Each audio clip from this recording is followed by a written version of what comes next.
10 дугаар тест 23 дугаар бодлого. За 106 онцгтын дотор 100 багтжээ.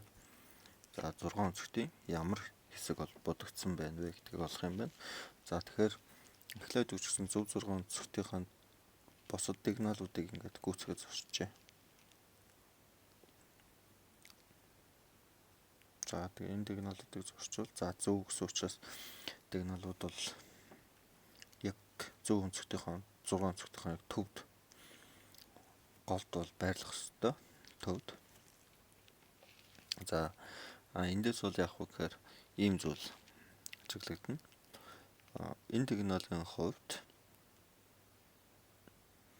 энэ доор үүсэж байгаа энэ гурвалжин, энэ дээр үүсэж байгаа энэ гурвалжинтай бол тэг шимтэй байгаа. Энэ дигналын хувьд бол тэг шимт. Тэгэхээр өөрөөр хэлбэл энэ хоёрын талбай бол яг адилхан гэсэн үг.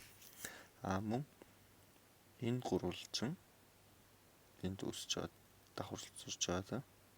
Энэ гурвалжин энд будагдсан гурвалжны талбайтай бол мөн адилхан тэнцүү S байна. Мөн энэ гурвалжингууд бол мөн адилхан бүгд тэнцүү.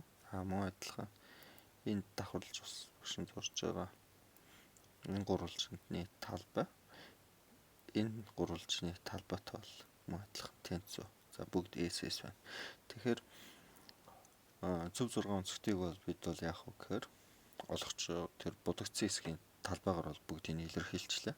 Нийтдээ бол 6 шиг ийм талбай байна. За тэгээд будагдсан хэсэг нь бол 1 байгаа учраас 6-ны 1 гэсэн хариу бол зөв байх нэ.